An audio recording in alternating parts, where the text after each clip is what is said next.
The recording now. Meeting is being recorded. So good evening, everyone, and thank you all for joining us this evening in this event organized by the Albanian short courses at UCL, School of Slavonic and East European Studies, and the Anglo-Albanian Association.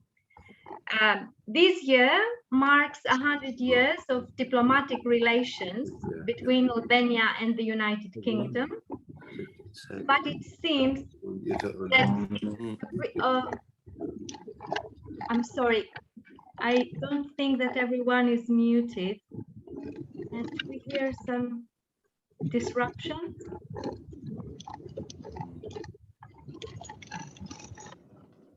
Shall I mute? You can mute people. Yes, I'm trying to mute. Yeah, because I see who is unmuted, so we can Mute everybody. Yeah, good suggestion.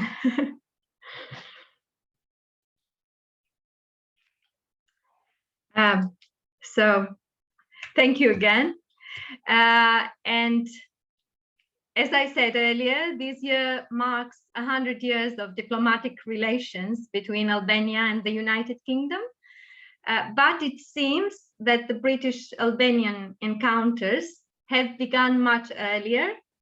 And tonight we are going to follow the journeys of some of the British writers, travelers, and scholars who traveled to Albania and recorded their impressions in travelogues, poetry, photographs, and sketches, starting with Lord Byron, who visited Albania in 1809, and he has some beautiful descriptions of the Albanian nature and Albanian people in his well-known poem Childe Harold's Pilgrimage, and continuing with Edward Lear, who has captured some fascinating Albanian sceneries in his paintings, Edith Durham and Aubrey Herbert, who have had significant roles in the Anglo-Albanian society, Agnes Conway, who visited Albania in some very troubling times,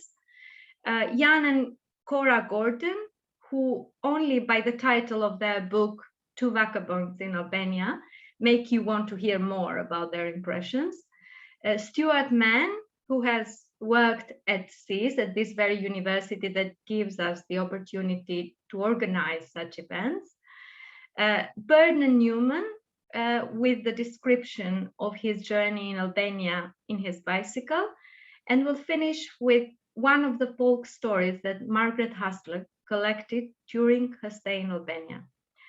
And these aren't even the most interesting things that we're going to hear tonight. You are going to hear those most interesting facts and things from our very dedicated students who have worked very hard for this event, and they have gone far beyond a language course with the time, research, and preparation that they have done for this evening. So huge thanks to them.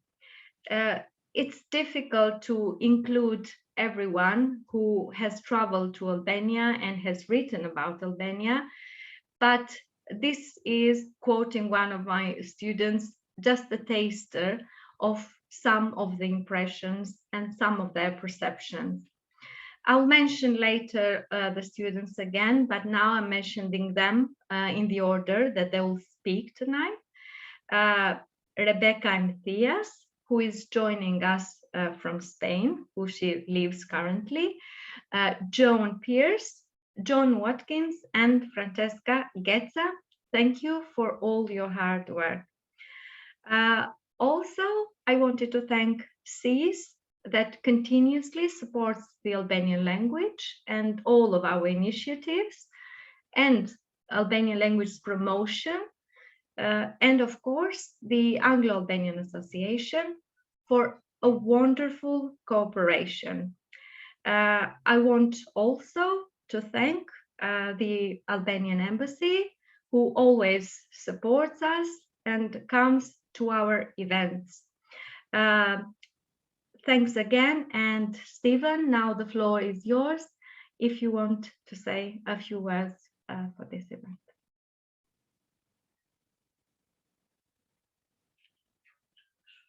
Right, okay.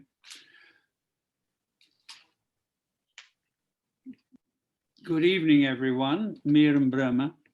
We are very glad that our association, the Anglo-Albanian Association, has been invited to join with CEAS, with this part of CEAS, which Dr. Jafar Rai is a prominent member of, where people are being taught Albanian, and these Albanian students, the people who are learning Albanian, are the people we're going to be listening to. So this should be a very interesting event. I'm very much in favor of joint events between the AAA, the Anglo-Albanian Association, and other august bodies. And I want to thank Dr. Jafar Rai again for making such collaboration possible. Last December, we had a similar joint event, again featuring CEAS students of Albanian, and on that occasion involving the reciting of poetry, Albanian poetry. And this was a most successful evening, which was much praised. Next month, we're joining with the Royal Anthropological Institute in a seminar on aspects of Edith Durham's creativity. That's another example of this joint collaboration with other institutions, which we like to encourage. Mentioning this reminds me to tell you that if you are not already a member of the Anglo-Albanian Association, you have the opportunity to join via the association's website. You'll be glad to hear. And for students, this is a particularly good deal because you get a year's membership for £5 only.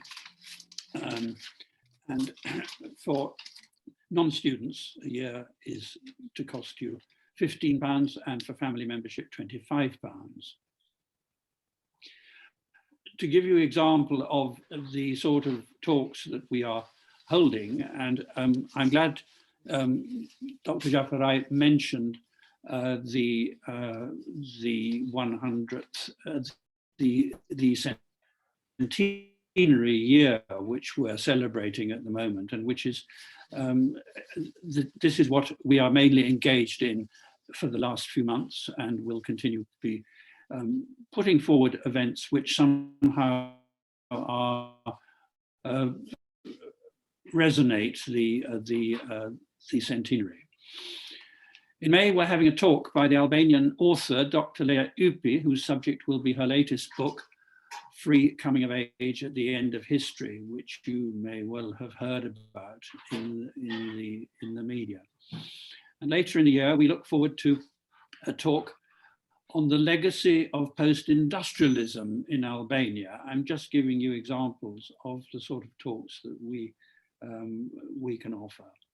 And this talk, which I've just mentioned, which will be in, I think, October, is by Dr. Dimitra Chkitsa, who is the Nash Fellow at CEAS, no relation to me, I hasten to add. And we look forward to that one, most certainly. But now, we're looking forward very much to this evening, which, as you have already explained, Mirella, is going to be a very interesting one with a very wide spectrum of different subjects, which the 4 students, if we can call them students, will be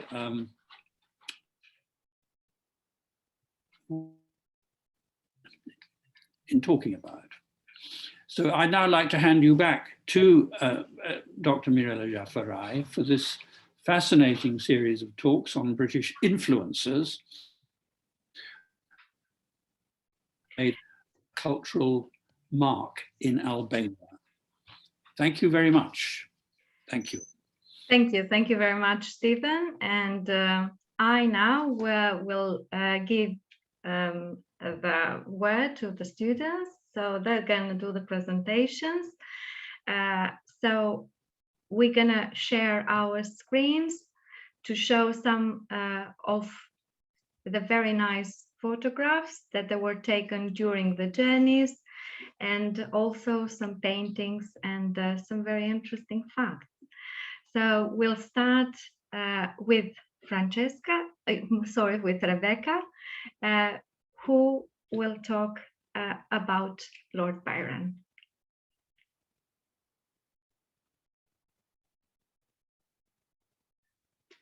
Yes, Rebecca? Unmute, Rebecca. You're on mute. Rebecca, we can't hear you.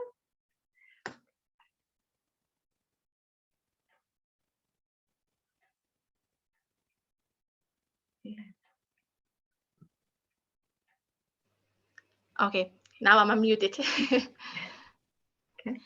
Yes, so one of the visitors to Albania was the well-known Lord Byron, who visited Albania in 1809. Lord Byron was an English poet, nobleman, and politician.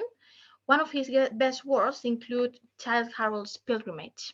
The picture that you can see on the right is a portrait of Lord Byron by Thomas Phillips, where Byron is dressed in a traditional Albanian costume, which he bought while on his trip across Southern Europe.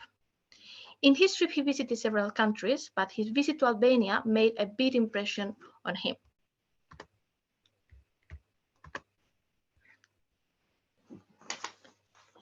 He recalled his experience in Albania in his poem Childe Harold's Pilgrimage. I will now read the translation into Albanian by Skender Luarasi, and you can read in English next to it. Shqipëri, lejojmë të kthej sytë mi e mbi ty. O nënë e rrepte burra stegër, kryqi po zvret, po e ngrihen minaret, e zveta henës ndrin në përluginë.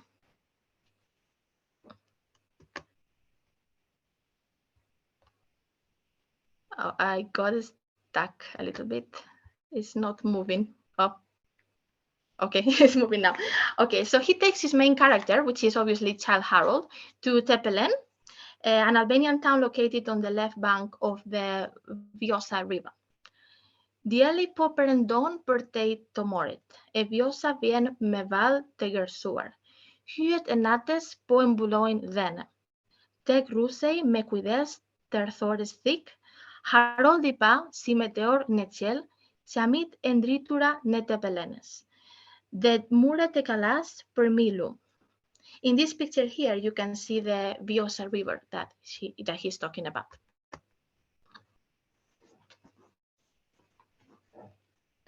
And here you can see a sculpture of Lord Byron located in Tepelen, and you can also read there a fragment of his poem in the sculpture. He also describes the character of the Albanians, who he considers fierce, full of virtues, fast but secure, brave and good friends. Të rrept bite shqipes, po betit nuk u mungohen, veç tishin me të rrira. Armiku u apa kurrisin ndonjëherë, qarmiq për vdekje, po sa miq besnik.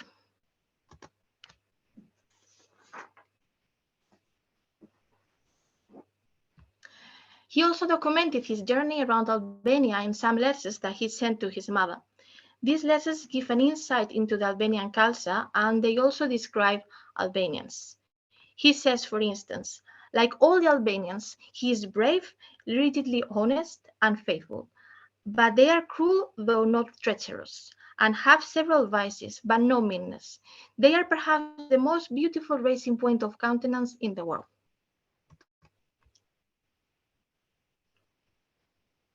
He actually admired Albanian traditional costumes, and he described them beautifully in this poem.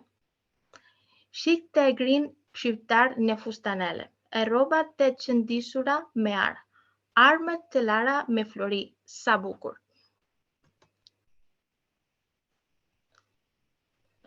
And he also described Albanian traditional costumes in the letters that he sent to his mother. The Albanians in their dresses, the most magnificent in the world, consistent of a long white kilt, gold work cloak, crimson velvet gold lace jacket and waistcoat, silver mounted pistols and daggers.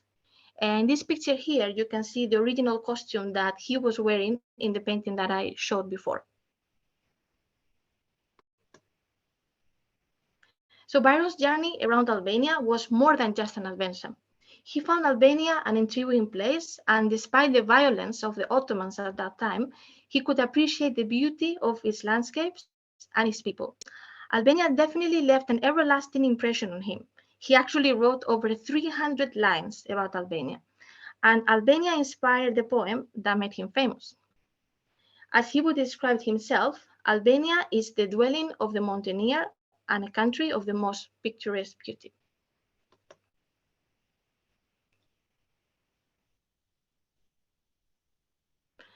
And in this picture, you can see here, this will be the transition to the next student that is going to talk about Edward Lear. So Edward Lear was also fascinated by Albanian costumes, just like Lord Byron. And in this drawing here, you can see Edward Lear's drawing himself the beauty of Albanian costumes. So they both admire them. And now the next student is going to talk you through Edward Lear's impressions.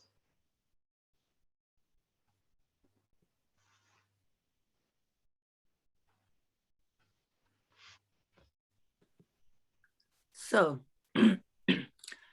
Edward Lear visited Albania in the autumn of 1848 and kept a detailed account of his travels, published as Journals of a Landscape Painter in Albania. In the introduction to the journals, Lear recalled that some 60 years earlier, Edward Gibbon had written that Albania was a country within sight of Italy, yet less known than the interior of America. He went on to note that since then, a number of learned travelers had admirably investigated the subject.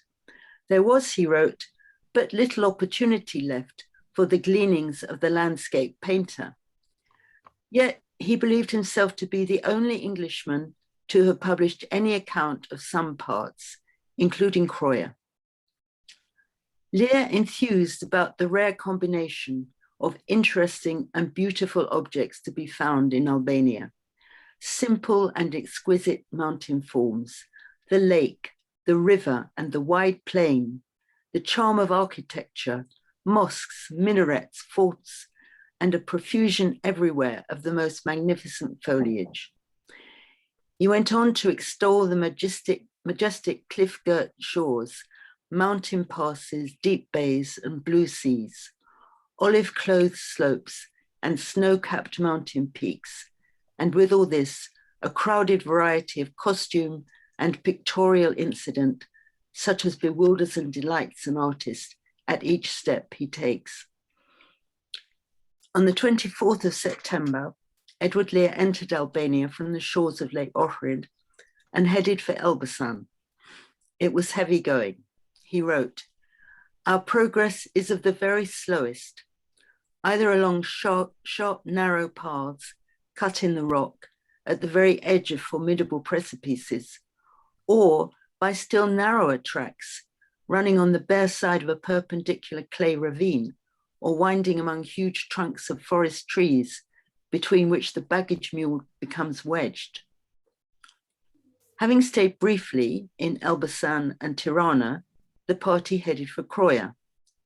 During a break for lunch, Lear drew the sublime view before me over the plain and wide beds of torrents towards the bare, craggy, dark mountain of Croia, with the town and rocks glittering like silver aloft below a heavy curtain of black cloud.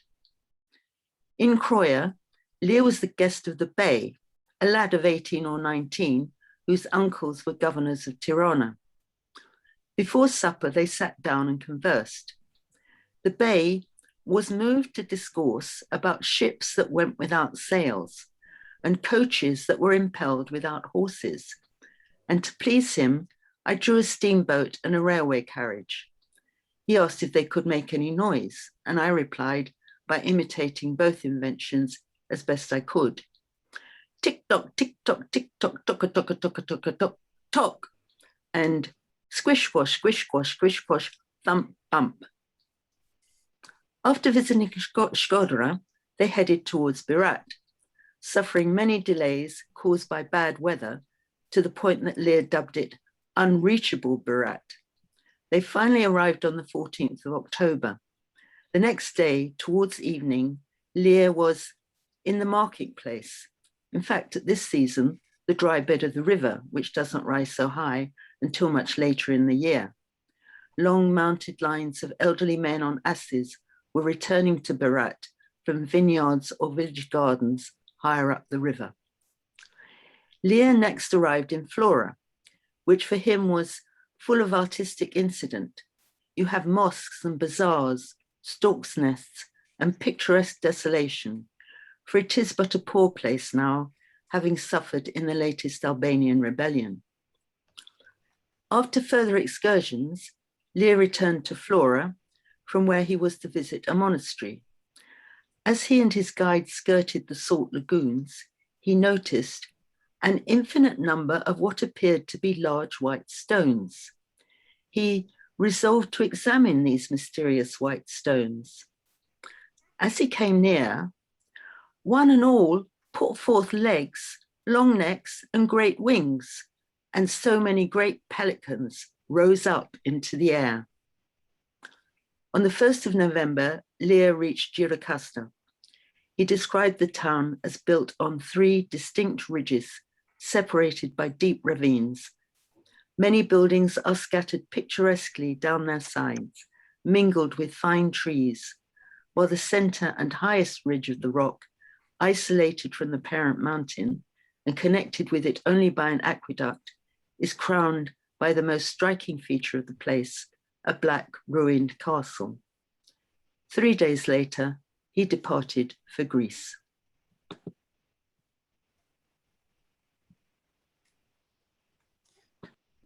And now we move on to Edith Durham. Born 1863, died November 1944, and who became famous for her book, High Albania, an account of her travels in northern Albania and Kosovo in 1908.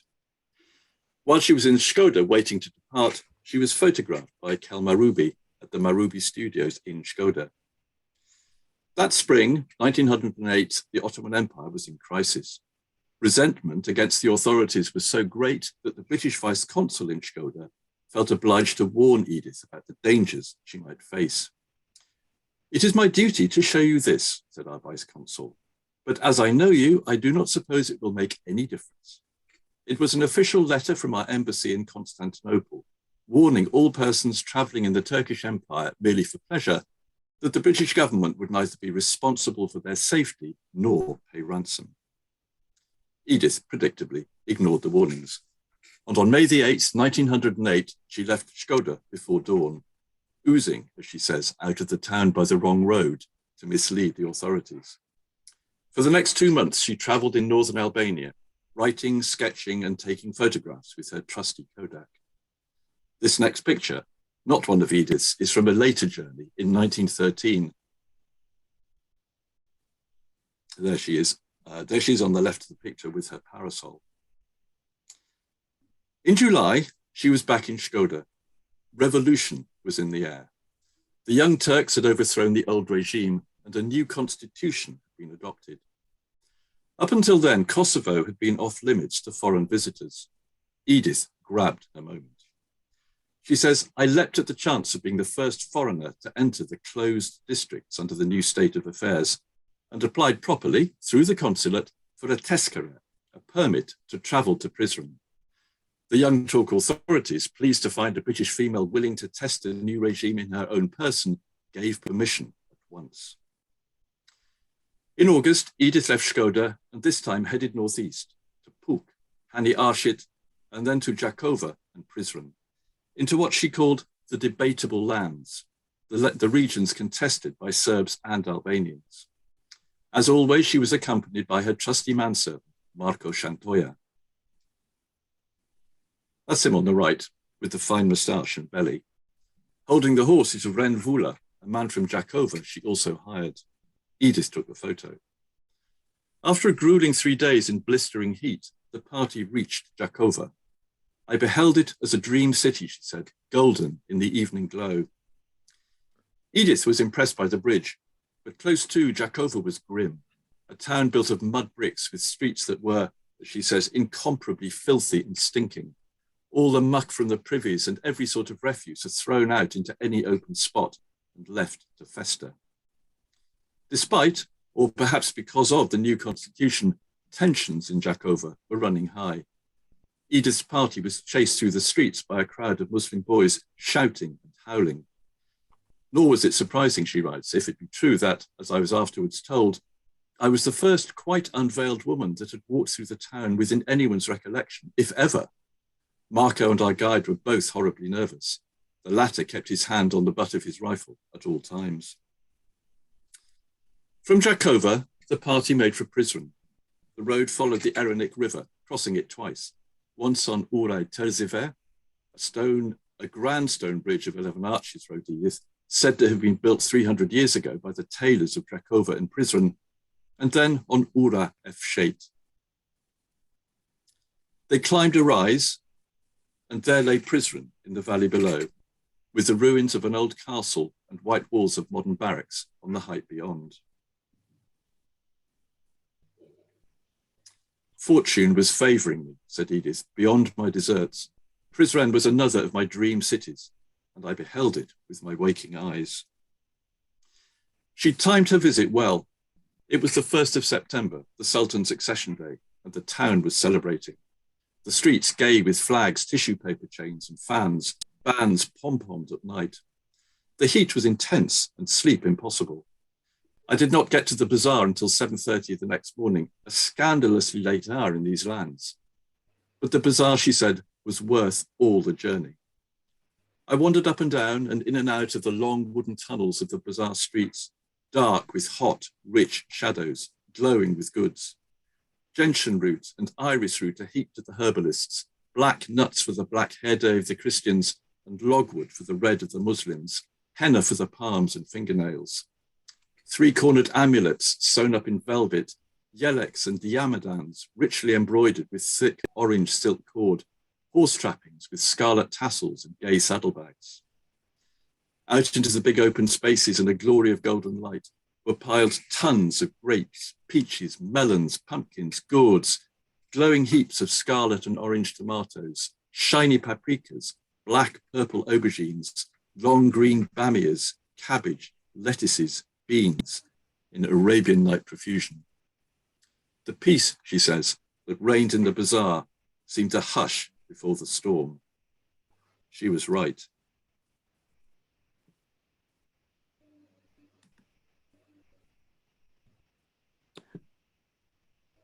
Edith Durham corresponded frequently with Aubrey Herbert, who first visited Albania in 1907.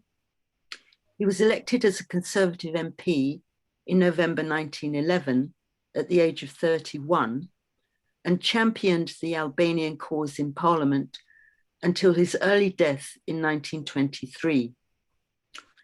In the preface to Aubrey Herbert's diaries and papers, Sir Noel Malcolm wrote that his interest in Albania arose not only from the principles of justice, but also from a real admiration for the personal qualities of many of the Albanians he met.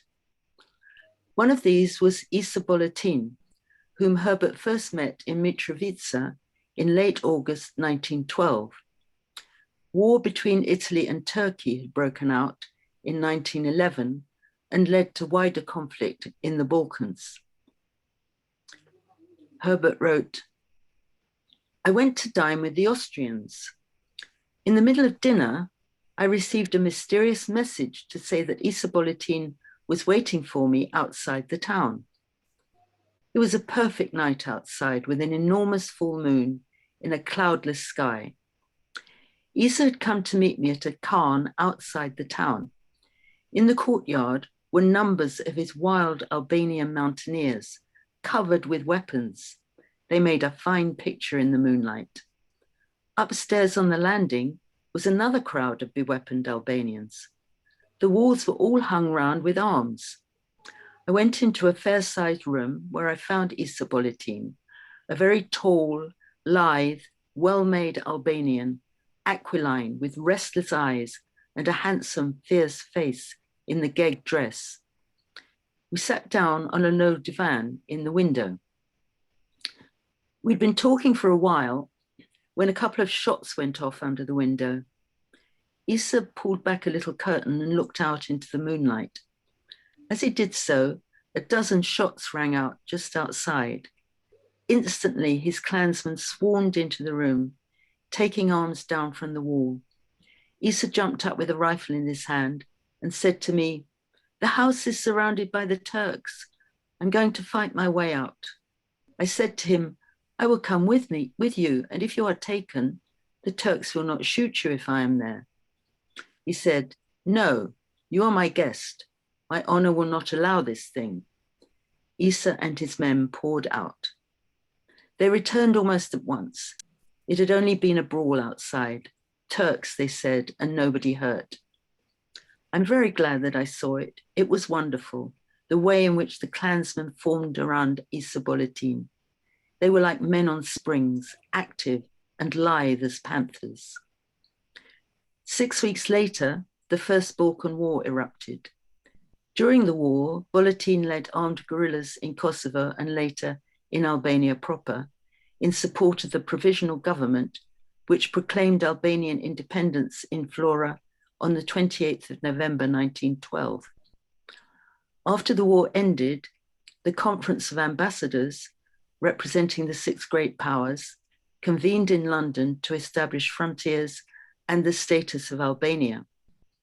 Aubrey Herbert founded an Albanian committee to guide the Albanian delegation in its negotiations with the great powers and to act as a pressure group to raise funds and draw attention to the appalling situation in Albania.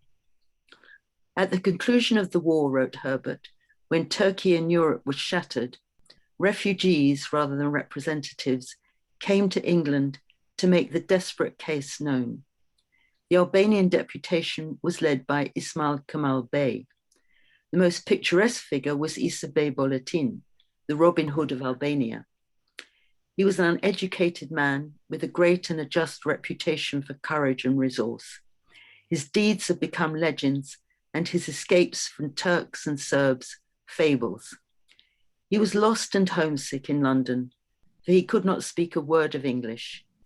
He used to spend many hours in my house, drinking Turkish coffee. I constantly received at the House of Commons agitated phone calls from my wife, and on returning, I often found her and Isa speechless, but bowing to each other at short intervals. The Albanians who came to England produced an excellent impression. In the House of Commons, Isa Boletin produced a great effect in his national costume, for none could look at him without admiration. He made many friends who showed him the glories of London. And yet, said he to me, grand as it all is, and kind as you English are, I would not change this for my own rocks and rivers. Aubrey Herbert travelled to Albania again in late summer 1913, arriving in Flora at dawn on the 7th of September. He wrote, "The notables came forward and offered me the formal thanks of the Albanian population, which I was to convey to the Albanian Committee for its work. We listened to speeches and made them on empty stomachs." In 1918, the committee evolved into the Anglo-Albanian Society, of which Aubrey Herbert was president and Edith Durham honorary secretary, and finally into the Anglo-Albanian Association.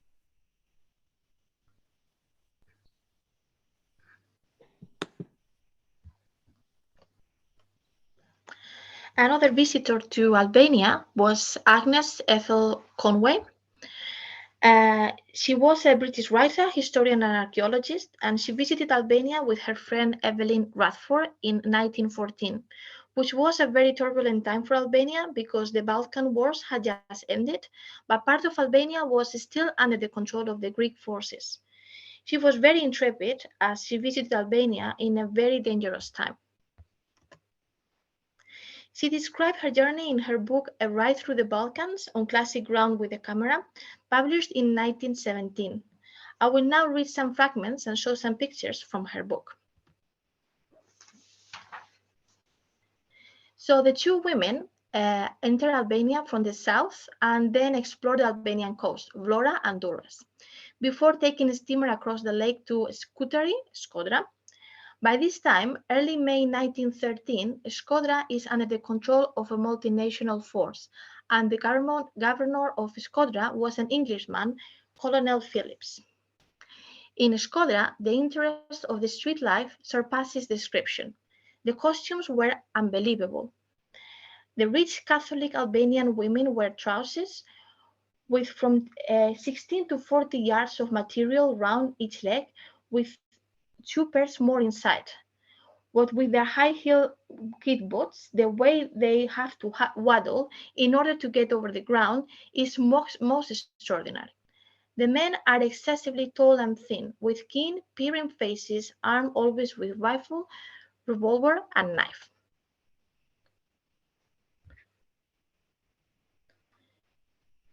It was market day in Shkodra when they arrived, and she said, "With our usual luck, we were in Shkodra, Skutari, on market day.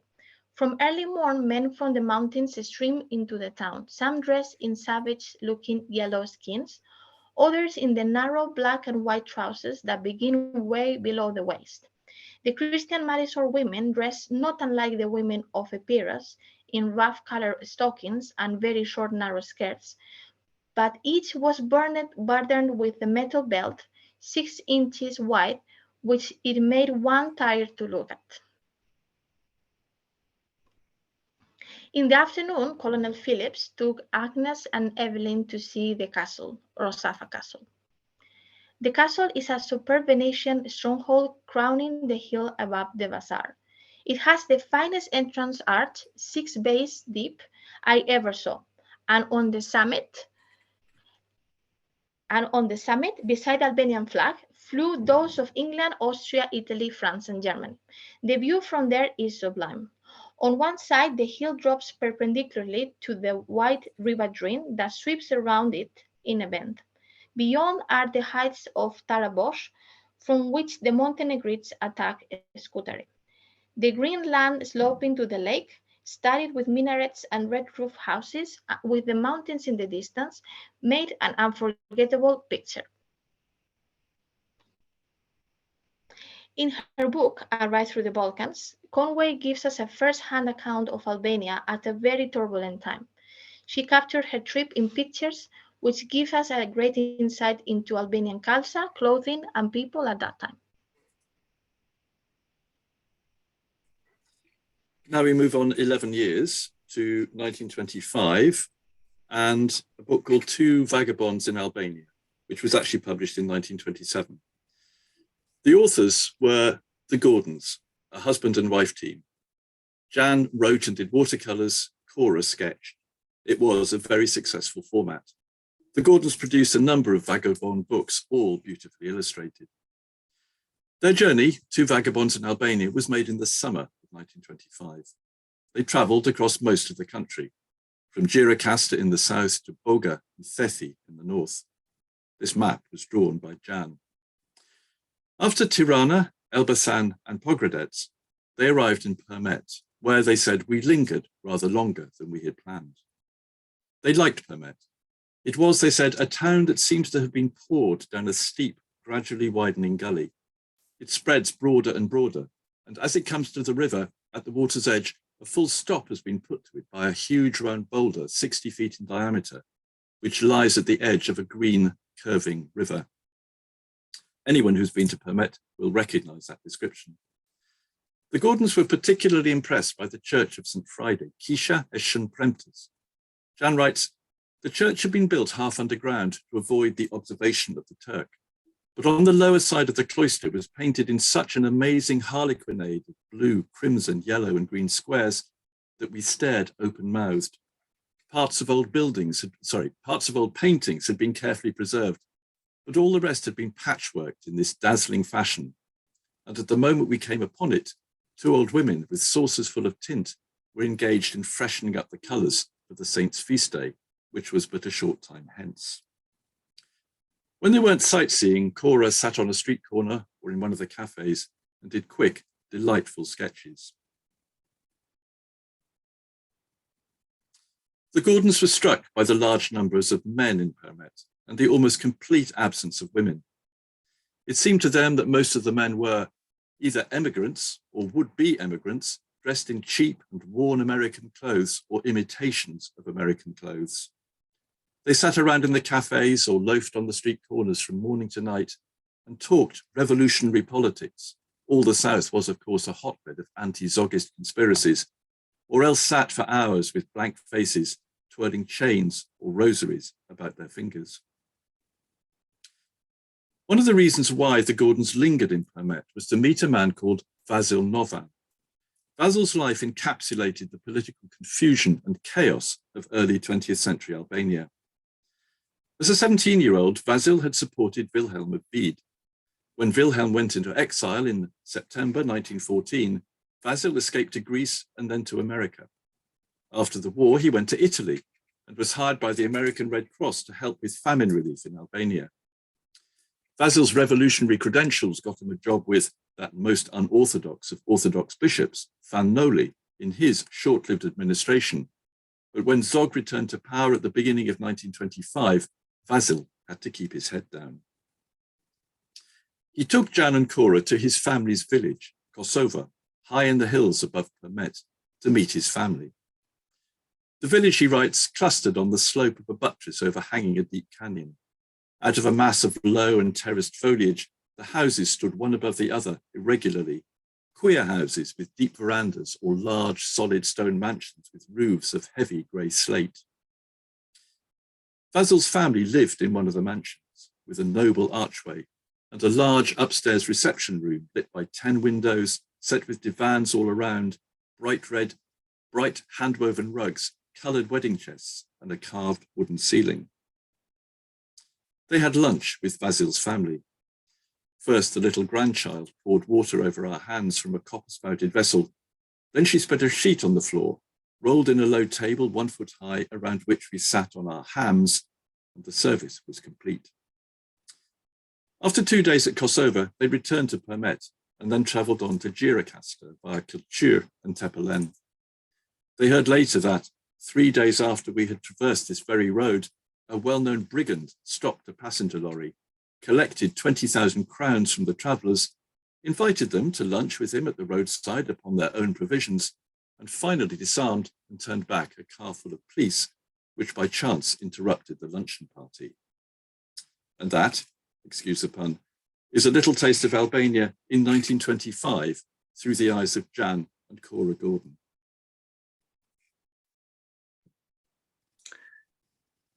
Our next subject arrived in Albania a few years later, Stuart Mann, who travelled to Albania in 1929, aged 24.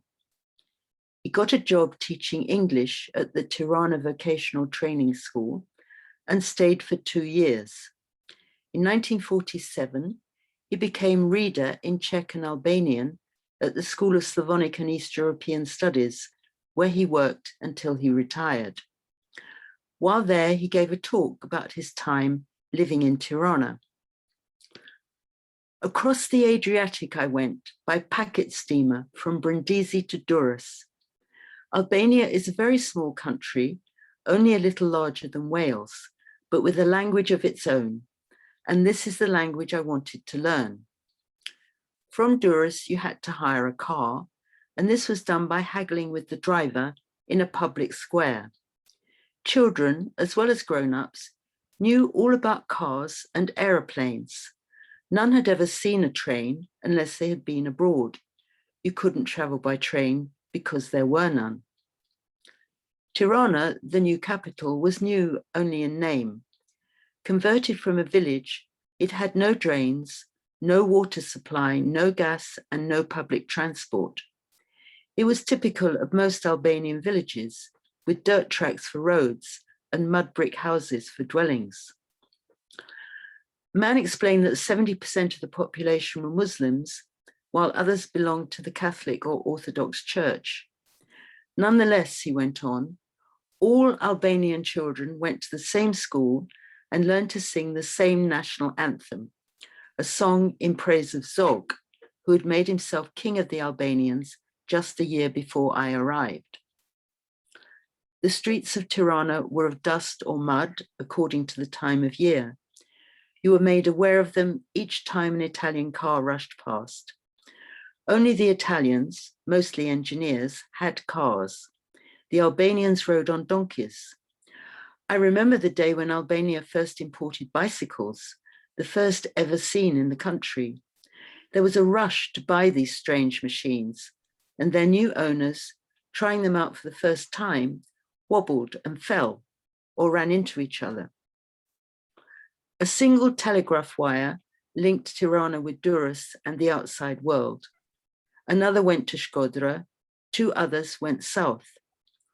Imported telegraph poles would have been expensive, so the Albanians stripped live trees and stuck a knob on top. In spring, the telegraph poles sprouted leaves and interfered with communication. The telephone exchange was housed in a disused cowshed in the middle of a cobblestone farmyard. It was operated from an old-time switchboard with a winding handle at the side by one old man in a fez who had almost nothing to do since Albanians rarely telephoned. When they, or I, did, we asked for people by name. There were no numbers. Electricity came to Albania in 1926. The American Junior Red Cross had built the Tirana Vocational Training School for Boys, which had opened in 1921. Heating was done by a charcoal brazier standing in the middle of the room, but it was decided that oil lamps were not suitable for the new school. An engine was imported, several barrels of heavy oil were rolled into the basement, and the miracle took shape. There was light. At length, the miracle of electricity came to Zog's ears. Bored with his palace, where he sat smoking and drinking endless coffee, he came to the school to try to judge the boys' progress in English, a language he did not know. It was dusk. The flickering lights came on. Result, we had to put in a power line from the school to the palace. The school lights flickered more than ever. Next year, an Austrian firm put up a power plant for the town, and our worries were over. When the town lights came on for the first time, everybody swarmed out to see them. In my hotel were the only 2 bathrooms in Tirana. Baths had to be booked a fortnight ahead. I was told I couldn't have a bath for a month because the Prime Minister and his cabinet had booked them for the entire period. Early in my stay, I saw in the hotel lounge a learned-looking man in pince-nez glasses writing a letter from right to left. After folding it, he clapped his hands, and in a moment, his servant boy appeared. The boy addressed an envelope for him, and the man sealed it. The man could only write Turkish, and this he did in the old Arabic script. He could not write Albanian.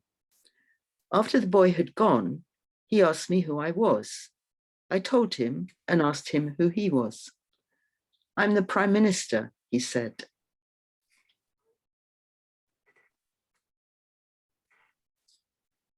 Fast forward 6 years to 1935, and Albanians weren't the only ones taking to bicycles.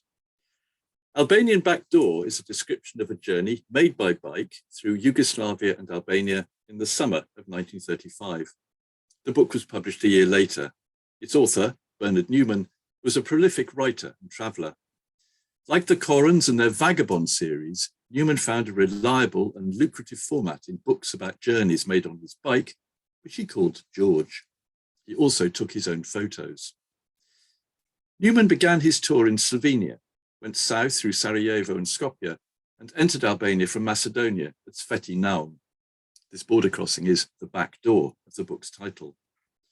Unsurprisingly, given his chosen means of transport, Newman was more than a little obsessed with the state of Albania's roads. He writes, "Within an hour of leaving Sveti Naum, I was already redrafting my itinerary. The road was definitely not good." He struggled on to Pogradec and then up the western side of Lake Ohrid. He continues, "The road was utterly appalling. The Italians had recently remade it, someone told me. Maybe the repairs might have been some use for military purpose, but the effect on civilian traffic was damning, for the road was simply covered with 8 inches of metal, by which I think he means hardcore, no attempt at rolling having been made. The very idea of cycling was a farce. Sometimes I was able to pedal for a few hundred yards, but for the greater part, I merely pushed." It wasn't just the road surface that caused him grief. As he climbed higher, he ran into another challenge. Tortoises. I saw them literally by the hundreds, little fellows, middle-sized fellows, and big fellows. They wandered across the road without fear, and indeed there was little to distinguish the road from the neighbouring rocks, and the traffic of a complete day could scarcely have been disturbing. Twice too I saw wolves. One of them trotted casually across the road not 100 yards in front of me, carrying something in his mouth. When I shouted, he dropped his burden and made off. I hurried up to the spot and found a dead cat of the domestic variety.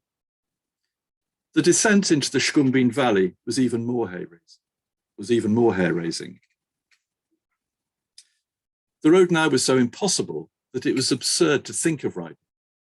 When it was not freely covered with loose stones, the road consisted of the living rock, fierce and jagged.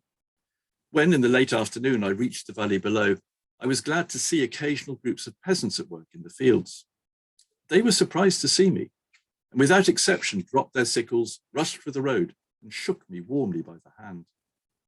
Their friendliness was very apparent, and a couple of men from each group generally walked along the road with me for a mile or so until we were picked up by another group. This, I found, was a relic of older ideas of hospitality in Albania. At last, the road began to improve, and Newman was able to ride George slowly and carefully to Elbasan. He took a room at the Hotel Adriatic, and after, as he puts it, negotiating George through the doorway of the hotel, he set off to explore. Newman thought that Elbasan was easily one of the most interesting towns in Albania. It was, he said, a town of some size, with a bazaar that is reputed to contain 1,000 shops. 3/4 of the people are Muslim, and even the Christian women often veil themselves. The centre portion of the town, including the bazaar, was once completely enclosed by strong walls, of which considerable fragments, with picturesque gateways, still survive. Elbasan was interesting to Newman for another reason. Since 1923, Margaret Hasluck had lived there. Hasluck was a Scottish classicist, linguist, and folklorist, about whom we'll hear more in a moment. Newman went to meet her and thought she was a personality who wields a great influence in Elbasan. He also noted that 2 successive British authorities in Albania had both been women, first Edith Durham and now Margaret Hasluck. Both, he thought, are women of strong personality and great culture. After Elbasan, Newman pedalled north to Tirana. The road he wrote was new, one of the best in all Albania, they said. He estimated that the journey of about 40 miles over the Kraba Pass would take him around 4 hours. But when darkness fell, he was still 15 miles from Tirana. Bitterly, I cursed my judgment, for riding in the dark in Albania is no joke. My lamp refused to function, bulb and spare hopelessly smashed by the bumping of the road. Every 100 yards I crashed into a rock or stone. Twice I broke spokes and had to correct a buckled wheel. I worked rapidly, encouraged by distant howling of wolves. In the daylight, Newman found Tirana a strange mixture of ancient and modern.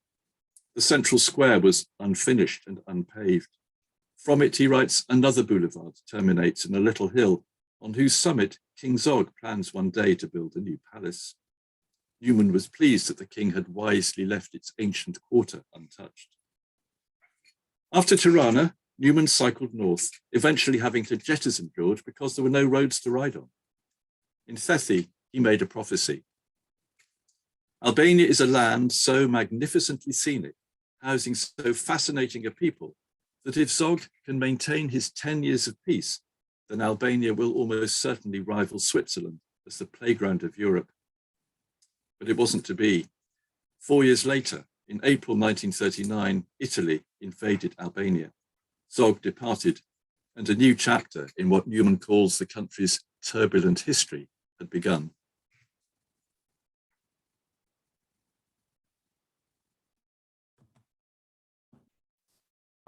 And on to Margaret Hasluck. So Margaret Hasluck, née Hardy, as described by Bernard Newman and read by John just a moment ago, was in Albania for the first time in or around 1919. A little later, following the death of her husband, with a scholarship from Aberdeen University as a Wilson Travelling Fellow, she began collecting folklore in Western Macedonia and increasingly in Albania, where she eventually moved in 1923, finally arriving in Elbasan, where she made her home for 13 years before being forced to leave at the start of the 1939 war. You know, the Rhino War. Ironically, she was ousted from the country under suspicion of acting as a spy, but it was only after she left Albania that she began working in that particular field. But that is a story for another time. Her interest in Albanian folktales continued throughout her years of residence in Albania, and no doubt with the help of her Albanian friend and scholar, Lef Nosi, she amassed a substantial collection. During the late 1920s and 1930s, she gathered and translated into English a huge number of folktales. For the most part, were not from experienced storytellers, but directly from children, young people, and elementary school teachers that she met during her long stay in Albania. Margaret Hasluck acquired a good knowledge of Albanian over the years, and was therefore able to translate the material into English.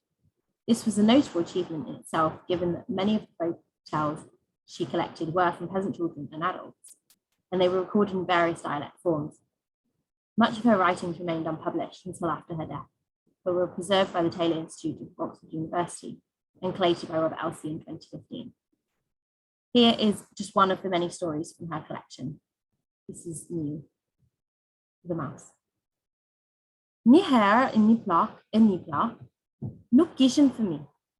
Një ditë, kur plaku do shkonte në armë për me punu, I tha gruas vet, gru, a e shef ata kungull? Merë e ban një lakmur, edhe gruaja I tha mirë. Masi I kuqoqi, mor e të huli petat, edhe mor I qau ka kungli. Po ke kungli, duke e qam, I duli një mirë, të cilën e mor edhe bani birë. E I tha, birë, ti të qosh bukën e babajt. Miu I u përgjegj, mirë nana. Pas një sot herë I tha sans, e ban lakmurin, e bani birë. I tha aju. Edhe mori gomarin e I ndarkoj shtamen me uj, edhe lakmurin e vru përsi për samarit, edhe unis u hyni ka brima e veshit të gomarit, e kështu unis për më shku në arë. Duke e të sëmudhes, kur po I afrohesh arës, ky I tha tjatit, o baba arë, ti bi unë më zit, apo qenarit. Jati I tha, o biri babajt, më zit, edhe një hante mëzën e lakmurit. Si mbaroj mëzën një, I tha tjatit përsëri, o baba arë, ka të shkoj unë në qenarit apo mëzit. Jati I tha, qenarit o biri babajt, qenarit.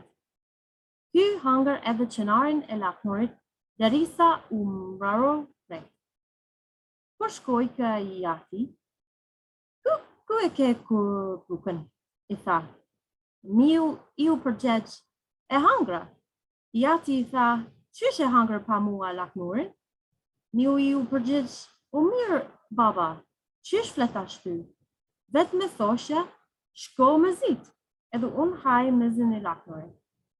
Ti me thoshe, shko qenarit, edhe unë haja qenarin e lakmurit. E kështu unë mbaru krejt.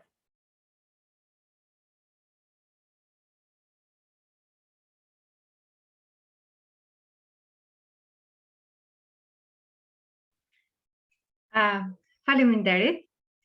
Thank you.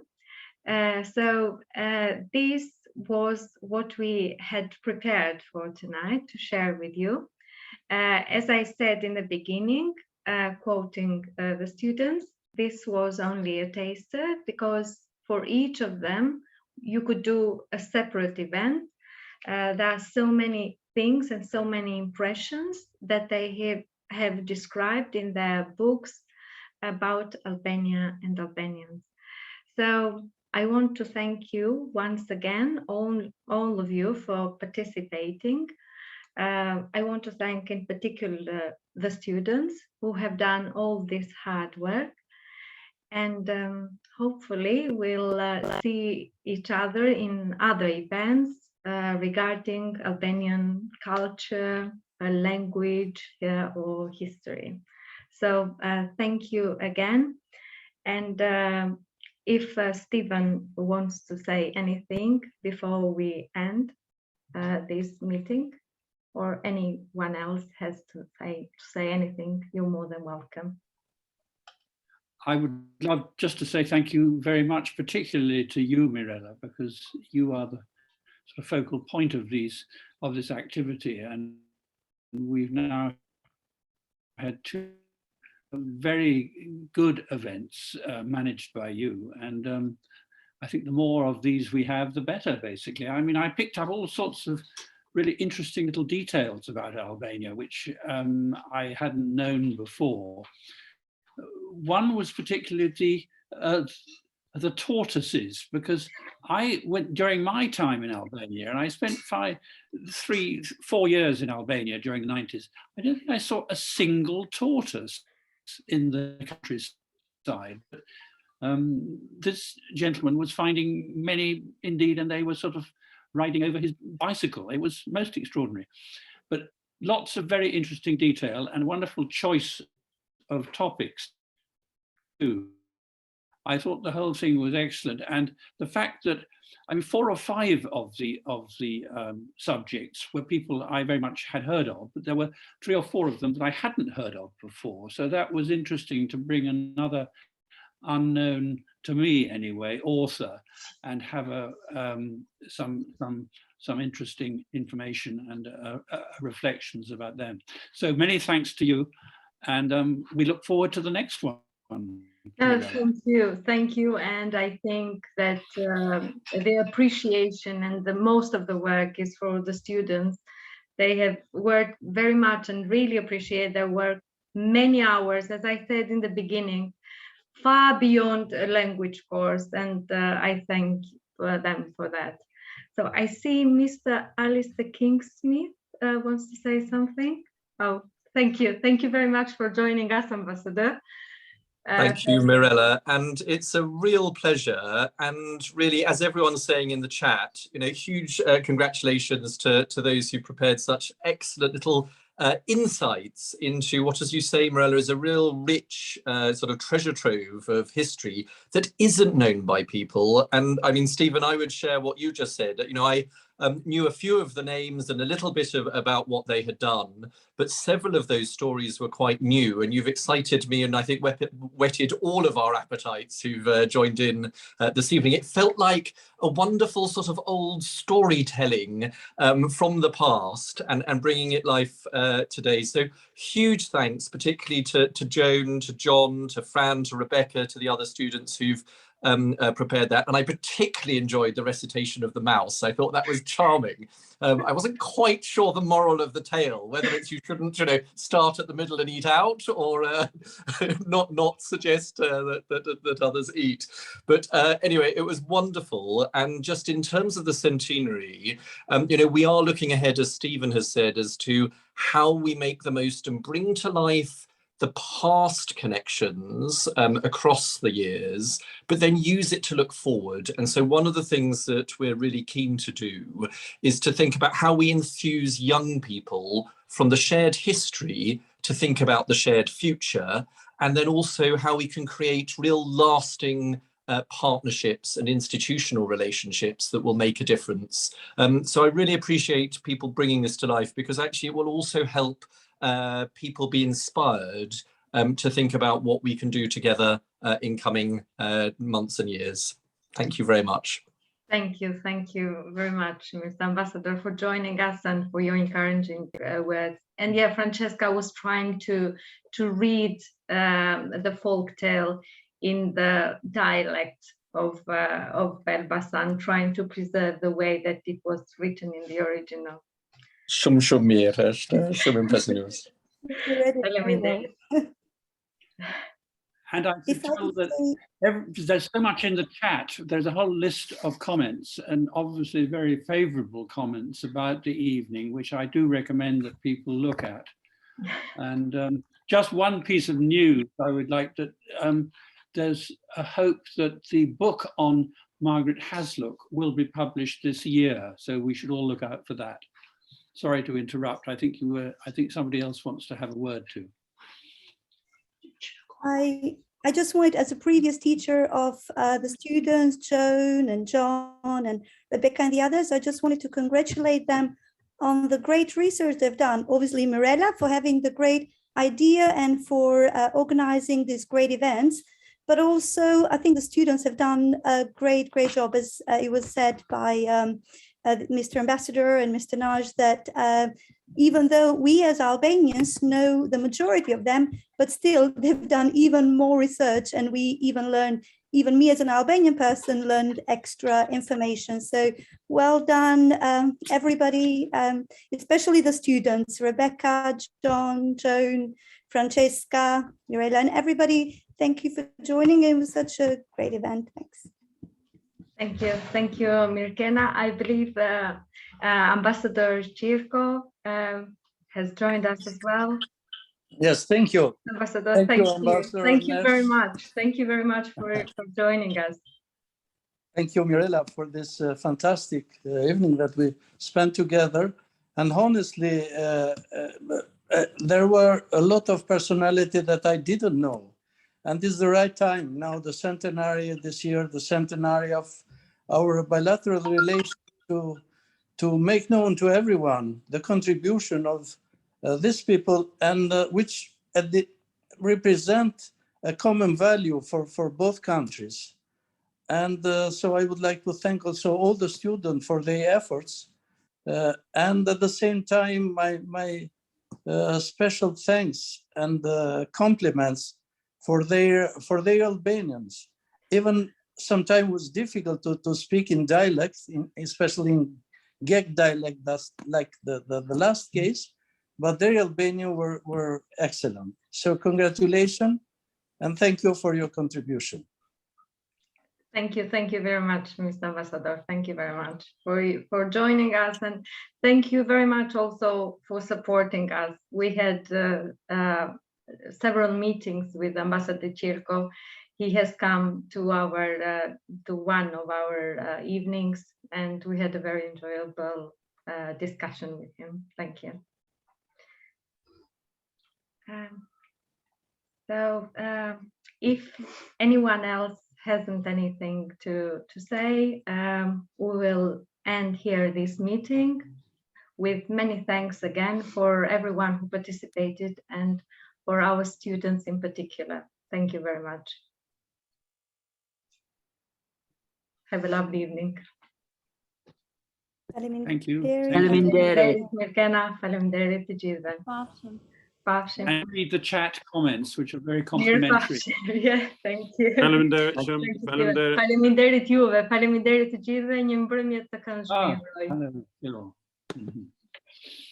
Lovely to see everybody, John and my previous. I miss you guys. I hope that you're doing a great job, you know, like carrying on with the language and more culture. Jakova is here. Thank you, Ms. Jakova, for joining us as well. Faleminderit, ju lumt. Shumë faleminderit zonja Jakova, sapo ju pash. Faleminderit shumë që jeni me ne këtë mbrëmje. Faleminderit. Faleminderit shumë. Faleminderit. Natën e mirë. Natën e mirë. Natën e mirë.